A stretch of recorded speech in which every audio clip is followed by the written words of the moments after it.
ऐसे सुननी यार, बहुपद यानी हम लोग बुतरूम पढ़े होंगे, एक वचन, दुई वचन, बहुवचन पढ़े कि नहीं पढ़े? एक वचन, दुई वचन, बहुवचन।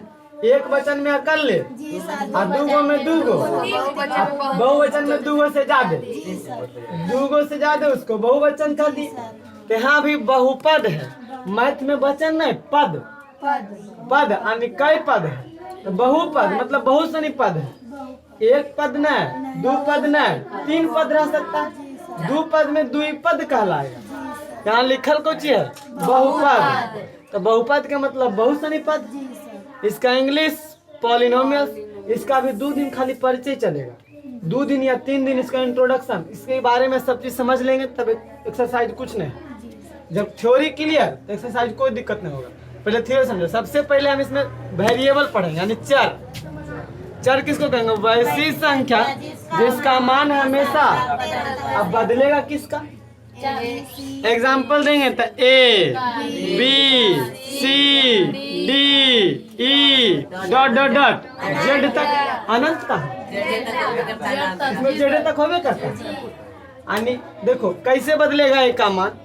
मेरे पास मान लिया जाए ये व्यक्ति है, इसका नाम है ए, इसका नाम क्या है? ए। देखो ए इसका नाम दे दिए, बउआ तुम्हारा नाम ए है।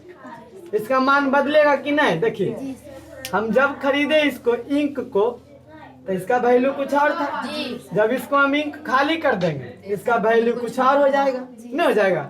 अभी हम बेचना चाहेंगे इस डिब्बा को तो कोई बोलेगा सर 2 रुपये हम दे दीजिए, कोई बोलेगा नहीं सर हम 5 रुपये देबो। वैल्यू बदल गया कि नहीं बदल गया? कोई 2 रुपया, कोई 5 रुपया। तो एक कोई भी ए बी सी डी सब क्या है? बदलने वाला है, ये कभी भी अस्थिर नहीं रहेगा। आदमी भी देखें, आदमी भी 2 तरह के होता है, एगो अडिग रहे वाला कि नहीं बदल तोर बात से, जो बात बोल दिए नहीं बदलेंगे। आ एगो आदमी ऐसा रहेगा कहीं बोलो को हाँ दे दो पैसा बाकी है लो दे दो, कल दे दो, और फिर कल दिन मांग लेंगे नहीं दो तो कुछ कर दो। आदमी बदल गया, तो बदल गया उसको चर बोलेंगे। यानी ए का भी बदल सकता है, बी भी बदल सकता है, सी बदल सकता है, डी बदल सकता है, ई बदल सकता है, जेड तक पूरा संख्या बदल सकता है, कोई दिक्कत नहीं ना। अब आ गया बात, इसके बाद अचर। अचर वैसी संख्या जिसका मान कभी नहीं बदलता, यानी कभी नहीं बदलेगा, उसको हम क्या कहेंगे? जैसे देखिए 1 2 3 4 5 6, इसको डॉट डॉट डॉट अनंत तक। बताइए 1 रुपया के सिक्का को कोई कहेगा 2 रुपया? 1 रुपया तो कहूँ ले दे पूरे इंडिया में कमी कै रुपया? 1 रुपया, कै रुपया? 1 रुपया। पगला के 1 रुपये पूछ रहे 10 रुपया पूछ में कै रुपया? कोई कहते 100 रुपया। लेकिन अगर आपके पास मान लिया जाए चर 1 केजी आलू है, गांव में लेके में कैसे किलो बिकेगा? अभी आलू कैसे चल रहे हो? 35 रुपया। शहर लेके जाएंगे आलू कैसे चल रहे हो? सकता है 40 रुपया। हो सकता है कहीं कहीं ऐसा कोई देश होगा चाहे कहीं लेके जाइए उसको कि 1000 रुपये किलो बिक सकता है। तो आलू कैसी संख्या? अचर। देखिए अचर का आलू कैसी संख्या बोल? अचर जो है चर संख्या, उसका मान बदलेगा। कहीं कहीं कहेगा फिर ये हमारे खेत में ढेर रुपया ले जाने एक झोला कबाड़ लिए, तो ले उसका मान तो अब भी फ्री हो गया, उसका मान बदल रहा है। उस आलू का मान क्या हो रहा है? तो उसको क्या बोलेंगे? चर। और जिसका मान नहीं बदलेगा, मान लिया मेरे पास सोना है, सोना का मान नहीं बदलेगा? जी सर बदलेगा। हम तू बेच में हमको 500 रुपया देना दे दे, नहीं तो जो और सोनार की दुकान ले जमी तो 5000 रुपये इसको मिलेगा। दिमाग खुलेगा, अरे मास्टर बोल लो 500, दुकानदार बोल रहा है 5000, इसका मतलब इसको और बढ़िया दुकान मिल जाएंगे तो हो सकता है 5 लाख में बिके। और उसका मान बदल रहा है, तो वो कैसी संख्या? चर। और जो कभी नहीं बदलेगा, 1 रुपया बदलेगा, 2 रुपया बदलेगा, कहेंगे सर उसको मोर मार के 5 रुपया छाप दो। तो ये ना हो पाएगा।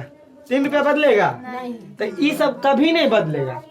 अब मेरे पॉकेट में मान लीजिए 5 रुपया है, 5 रुपया लेके चल जाएंगे हम गुजरात, तो 10 रुपया बन जाता है? नहीं बनेगा, 5 रुपया रहेगा।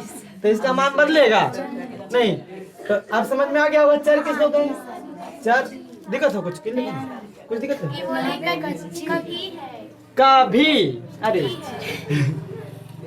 चाहे ऐसे लिखा है ना, देखिए चा और भा में अंतर है कि नहीं? जी सर कितना चा ऐसे लिखा है, भा ऐसे लिखा है। गलती से लिख देली, जल्दी जल्दी मेरे पर दिक्कत है। कच्ची नहीं, कभी कभी नहीं बदलता है। वैसी संख्या जिसका मान उसे हम कुछ कहेंगे। अरे हाँ, अचर, सही बोलो, अचर। अचर कहते हैं, यहाँ तक तो कोई दिक्कत नहीं, नोट हो गया होगा। अब आगे आएगा बीज।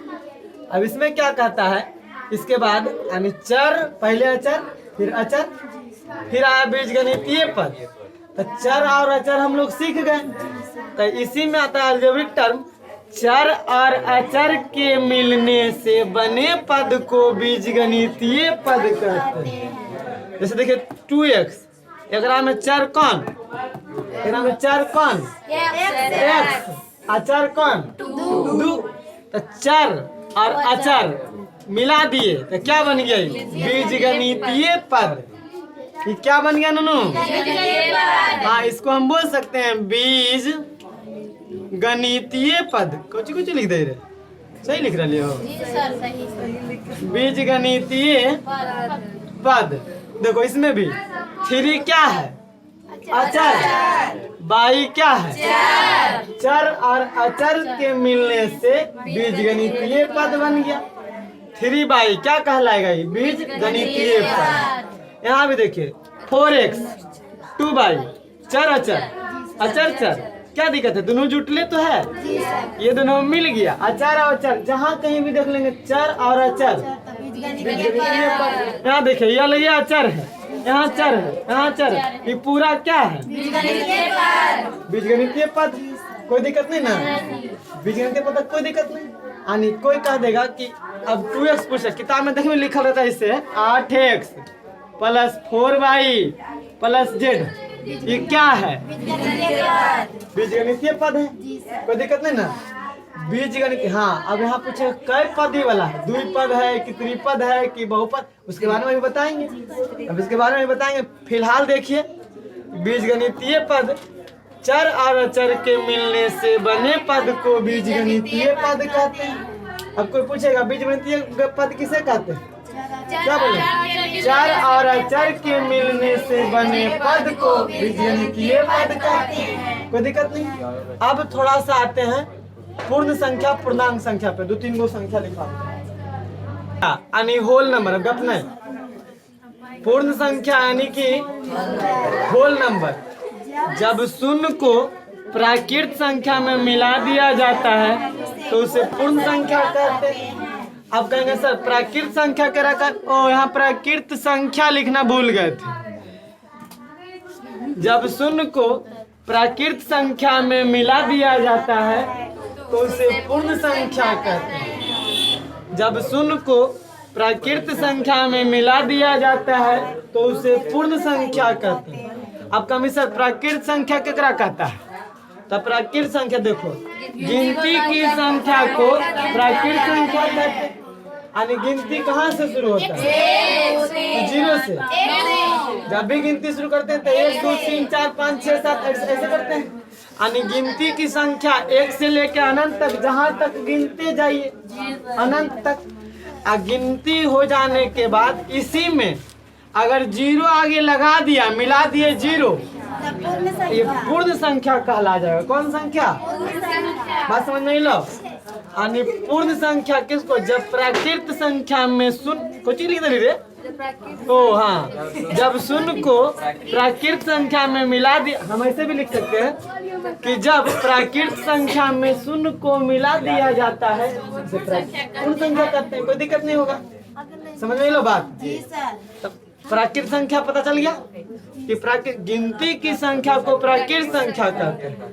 ऐसी में 0 लगा देंगे तो पूर्ण संख्या बन जाएगा। जाओ देखिए, चलो आगे आगे नोट हो नहीं आगे। अच्छा शांत, जगह जाए को नाम बोलो। जो वास्तविक संख्या रियल नंबर, काल्पनिक संख्या को छोड़कर शेष सभी संख्या को वास्तविक संख्या कहते हैं।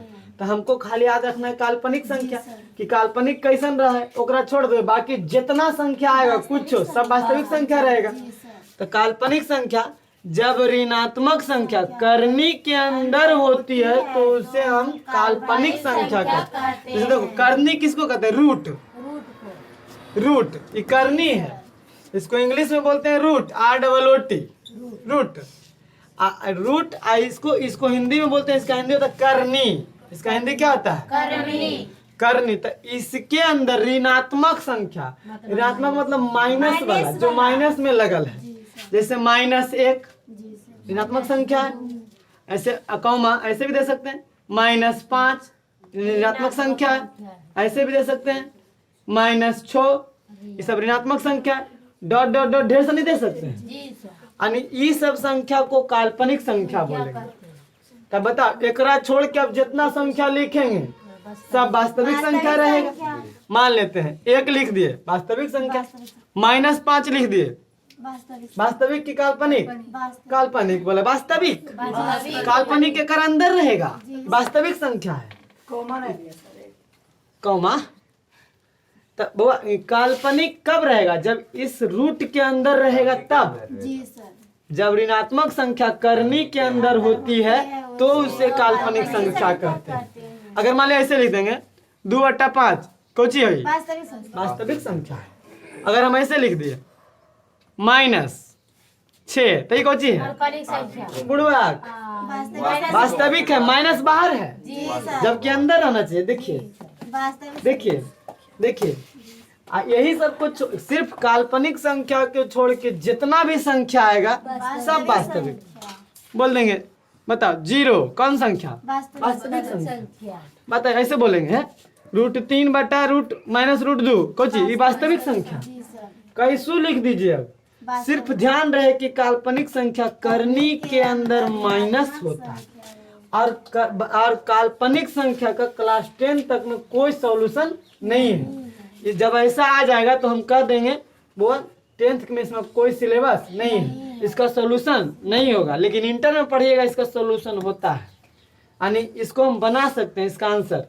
जैसे √4, ऐसे √4 का कैसे बना देते हैं हम लोग, 2 ऐसे रहेगा, माइनस में रहेगा √4 तो कितना आंसर आएगा, अभी 2 कैसे थे वो अभी नहीं, वो अलग चीज हो जाएगा।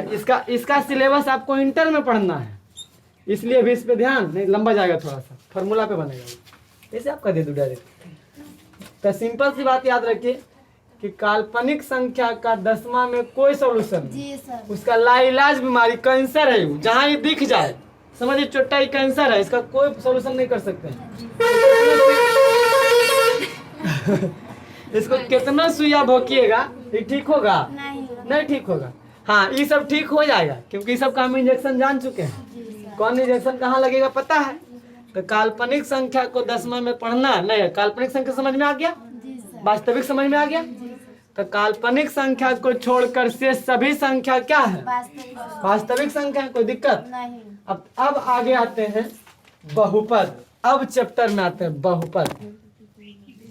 बहुपद में परिभाषा क्या बोला, वैसा बीजगणितीय पद जिसका घात समझते हैं, घात ऐसे जैसे देखिए a⁻³ 3, तब ऊपर वाला को घात बोलते हैं और नीचे वाला को आधार बोलते हैं इंग्लिश में, सॉरी हिंदी में। यहाँ वाला को क्या बोलते हैं, घात, और नीचे वाला को आधार बोलते हैं। और इसको इंग्लिश बोले तो इसको पावर बोलते हैं, POWER, और नीचे वाला को बेस बोलते हैं, BAS, बेस। बेस मतलब आधार, बेसिक जगह बोलो, गलती नहीं दे, BASIC होगा, बेसिक, BAS सही है बेस। हाँ, यानी नीचे जो लिखा रहता है इससे, जैसे मान लिया 5/2 तो घात कितना 2, आधार कितना 5, यानी यहाँ वाला को आधार। देखो ऐसे भी नहीं लिखना, कहीं कहीं कोई लड़का ऐसे लिखेगा 5 यहाँ और 2 यहाँ, ये गड़बड़ हो जाएगा। एकदम तुरंत लिखाना चाहिए, 5 के जस्ट बाद 2। देखो ये हुआ 5 के पावर 2, इसको हम बोलेंगे 5 के घात 2। घात समझ में आ गया। घात केकरा कहेंगे, आधार केकरा कहेंगे, तब क्या बोला, परिभाषा समझिए कि वैसा बीजगणितीय पद, पहले बीजगणितीय पद देखेंगे, तब बीजगणितीय पद किसको कहें, चर और अचर के मिलने से बने पद को बीजगणितीय पद। जैसे मान लें 2x, ये कैसा सर, कैसा क्या है, बीजगणितीय पद है कि नहीं है। अब बीजगणितीय पद है तो बोला क्या, जिसका घात पूर्ण संख्या में, घात है, घात है, हाँ नहीं कुछ तो घात एक रहता है, अगर नहीं कुछ मान ले ऐसे लिख ले 5 तो घात है एकरा पर, हाँ घात नहीं कुछ तो एक छुपा हुआ रहता है, तो घात है एकरा पर। तो घात कौन संख्या में, पूर्ण संख्या में। अब पूर्ण संख्या किसको कहते हैं, 0 1 2 3 4 5 6 सब पूर्ण संख्या है। तो एक पूर्ण संख्या है, एक पूर्ण संख्या है कि नहीं है। अब बताइए, अब बोला है पूर्ण संख्या में तथा गुणांक वास्तविक संख्या में होती है। तो देखिए गुणांक मतलब गुना में अंक, गुणांक के मतलब गुना में अंक। देखिए गुणांक ऐसे लिखाता है, गुणांक, इसको लिखिएगा शॉर्ट में तो गुना के अंक, गुणांक, गुना के अंक को गुणांक कहते हैं, कोई दिक्कत नहीं ना। गुना के अंक को क्या कहेंगे, गुणांक। तो देखिए इसमें ये तो चर पद है, ये अचर पद है, ये बन गया बीजगणितीय पद। अगर हम इसको अलग अलग करेंगे तो चर और अचर के बीच में गुना छुपा हुआ रहता है। पता होना चाहिए कि दो गो संख्या के बीच में अगर नहीं कुछ है तो गुना का सिंबल है। बात समझ में आया। जैसे इसे है x y, कौन संख्या है, चर, ये भी चर। अब ये दोनों के बीच में देखते हैं आप मैथ की किताब में x y लिखल रहेगा, इसे x y z 3 गो, तो इसका मतलब है कि वो बीच में क्या छुपल है, इसके बीच गुना, इसके बीच गुना, यानी x गुना y गुना z। बात समझ में आया कि नहीं आया। तो बाबा यहाँ पे एगो चर एगो अचर है, ये चर है ये अचर है, तो ये दोनों के बीच में क्या छुपल है, गुना। तो गुना में अंक जो है, देखिए इस यहाँ तो घात पूर्ण संख्या मिल गया, गुना में अंक जो है, गुना में अंक ही ना है, क्या वास्तविक संख्या है, वास्तविक संख्या है। वास्तविक संख्या हम किसको बोले, काल्पनिक संख्या को छोड़कर जितना भी संख्या है सबको क्या बोलेंगे, वास्तविक संख्या। तो बताइए इसका 2x है जो घात पूर्ण संख्या में है ये है, और गुणांक वास्तविक संख्या में है ये है, तो ये क्या कहलाएगा, बहुपद। बात समझ में आया। अब तुम लोग कंफ्यूज, सर अभी तो बोलो ये बीजगणितीय पद, अब तुरंत बोल दिए बहुपद, कंफ्यूज हो जाएगा कि नहीं हो जाएगा। कि अभी आप बोले कि जब 2 गो रहेगा तो ये बीजगणितीय पद होगा, और फिर अभी इसी का नाम रख दिए बहुपद, कह देंगे ना। अब 2 नाम हो जाता है, जैसे जैसे लड़का जवान होता है नाम चेंज हो जाता है। बुतरू, अरे बुतरुआ मारो तो पड़ाक से, जवान हो गया, ओ अब जवान हो गया, लड़का है। शादीशुदा हो तो मर्दाना है, अब बूढ़ा हो गया तो बुढ़वा, जवान बुढ़वा, होता है कि नहीं होता। यानी जैसे जैसे स्टेज चेंज, नाम चेंज। तो वो स्टेज, इसका पहले स्टेज में था ये बीजगणितीय पद है, जब थोड़ा सा और बड़ा हुआ अभी इसका नाम बहुपद हो गया। अब बहुपद में ध्यान रखेंगे कि घात पूर्ण संख्या में और गुणांक वास्तविक संख्या में, बस यही ध्यान देंगे। घात पूर्ण संख्या रह गया और गुणांक वास्तविक संख्या, तो क्या कहलाएगा, बहुपद कहला जाएगा, बहुपद कहला जाएगा, कोई दिक्कत नहीं ना।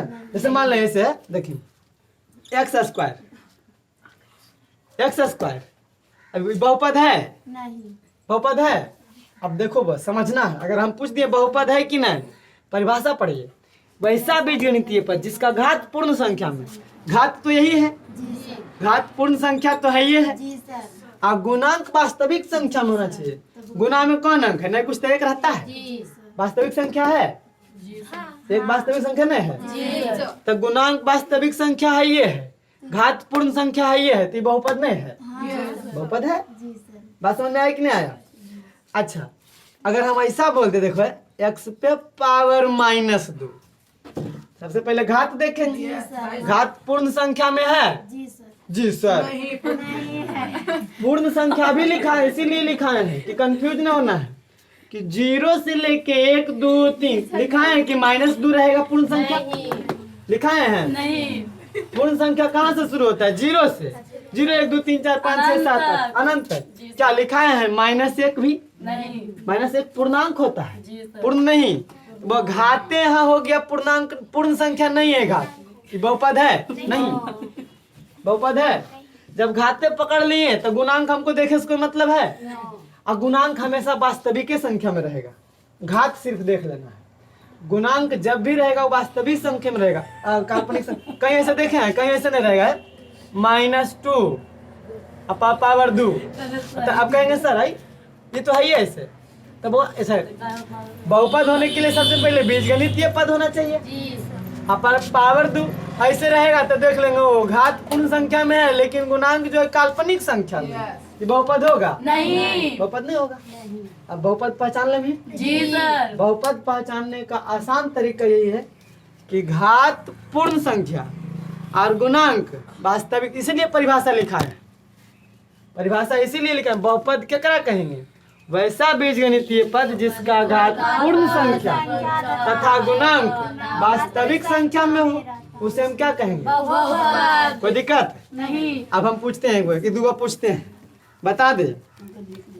अब ऐसा नहीं हो, कोई दिक्कत नहीं। देखिए 4x² बहुपद है? जी सर। बहुपद है कि नहीं? हाँ एकदम है। जी सर। क्यों? क्योंकि घात पूर्ण संख्या में है, ये है, और गुणांक वास्तविक संख्या में है, ये तो बहुपद है ये। जी सर। बात समझ में आया? अब नोट कर लीजिए, इसका एग्जाम्पल दे सकते हैं। इसे हम नोट कर लिए। एग्जाम्पल दे सकते हैं। बहुत बड़ा कराने तू हंसनी तो ही हुआ। हम देखिए वो टेस्ट वाले होता काम यहाँ में। अच्छा हम कहेंगे ना हम में। इसका 2x² और इसका 4x²। अच्छा इसे बताएं 2 + 3x² ये बहुपद है? जी सर। ये है? नहीं है? पूछिएगा तो ये बता तो ऐसे बहुपद होने के लिए बीजगणितीय पद होना चाहिए। तो ये बीजगणितीय पद है, ये है। अब बीजगणितीय पद हो गया तो घात देखेंगे, गुणांक देखेंगे। घात 2 गुणांक 3 और 2 + 3 गुणांक भी बोल सकते हैं। गुणांक में 2 + 3 नहीं, यहाँ पे देखेंगे गुणांक 3 यानी बहुपद है। जी सर। बहुपद है। नोट कर। नोट हो गया। नोट हो गया था।